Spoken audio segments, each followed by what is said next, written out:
Hey guys, T2 out here. Welcome back to the Type Preparedness channel. Today's video we're talking protein powder. I've seen more and more people start putting powders in their bag instead of actual food. Is this the right choice? Is this the right decision? Why are they making this decision? Is it correct? Would I do it, and should you do it? Today we're going to talk about that. So for this video, we are specifically talking protein powder. We are not talking meal replacement powders or meal replacement shakes. Specifically protein powders. I have two different brands right here on the table. You can pick both of these up at your local Walmart. So they're not that hard to come by. They're not that hard to acquire or to get. Which is reason number one that people are picking them up. You can find these packs or any other protein powder on a Walmart shelf. You don't have to order them online. You don't have to wait, maybe find them at Cabela's or Bass Pro Shop or, REI. They're available where you go. You have a better chance of finding protein powder than you do things like MREs or Mountain House or Wise Meals. So, number one, they are easy to come by. You can find protein powder basically anywhere. So why are people putting protein powders in their bug out bags or 72-hour kits in the first place? That's because they're easy. They are very simple. You open up the bag, each bag is going to have its own little scoop. You scoop out however much you want. You pour it into a bottle, you pour it into a cup, you shake it up, and now you have a meal. Within 15 to 20 seconds, you can have the scoop out of here with protein in it, pouring into a bottle, shaking that bottle up, and you can be consuming 100 to 120 calories. And these are on the low end, right? Some protein powders pack 200 calories or 300 calories or 400 calories. So when we talk about ease of use, when we talk about how easy is it to consume calories, these are pretty simple, right? Mountain House, you have to boil water, you have to transfer that water to the bag, you have to wait for that bag to cool, then you can eat it 15-20 minutes later. MREs, sure, you can rip them open and eat them cold, but if you want to enjoy it, you have to use FRH, get it a little bit warm, sit down and consume that meal. It is an easy way to get calories in your body. And when you're talking about bugging out, when you're talking about going out and living in the woods or doing a get home bag challenge or some SHTF event happening and you are moving forward with a 20, 30, 40 pound pack on your back, you need calories. Now let's talk about protein for a minute as a micronutrient. Protein is very important for building muscle. It is what helps rebuild said muscle after it's been used. When you go to the gym and you're working out, you are tearing the muscles that are already there. Protein helps rebuild it, therefore making it bigger. If you're doing the Titan 10-mile challenge and you're hiking a mountain, you're hiking hills, you need calories in your body, but you also need protein because protein is going to help rebuild those leg muscles. That way day 2 is just a little bit easier, day 3 is a little bit easier, day 4 is a little bit easier than day 1. Eventually you will get your trail legs, depending on how far you're hiking, how far you're walking. Are you doing a quick 10-mile bug out, or are you doing a 50-mile bug out? Eventually your legs are going to start understanding what we're doing. We're not sitting on the couch, we're not watching cartoons, we're not playing video games all day. We're out hiking with 30, 40, 50 pounds. Your legs are going to get rebuilt and understand that, and protein helps with that synthesis. The next reason people like putting protein powder in their bags is because they're lightweight and you get a good amount of calories and obviously protein for that weight. This whole bag weighs about 1.5 pounds. You're getting 22 servings of protein in this bag. So you don't have to put the entire bag in your bag, right? I don't have to put this in this bug out bag over here.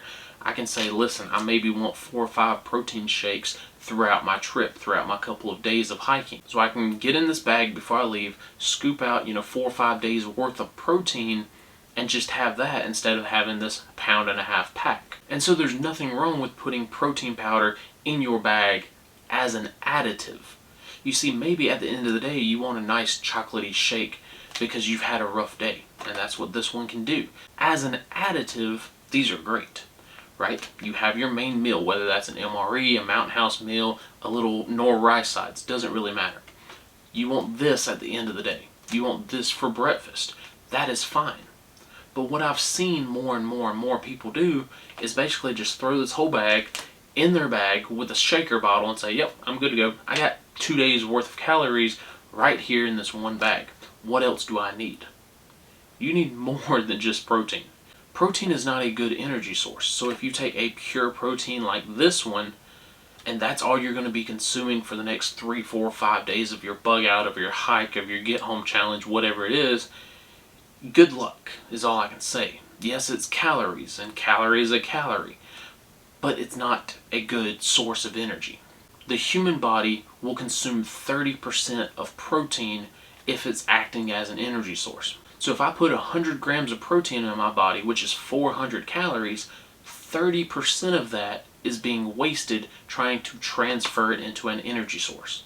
Carbs are a primary energy source for most people, unless you're doing something like a keto or low carb diet where your body starts running on fat. Protein is that third option, and it is a terrible option for fuel. So if you are consuming nothing but protein like this one with no carbs, no fat, no sugar in it, good luck.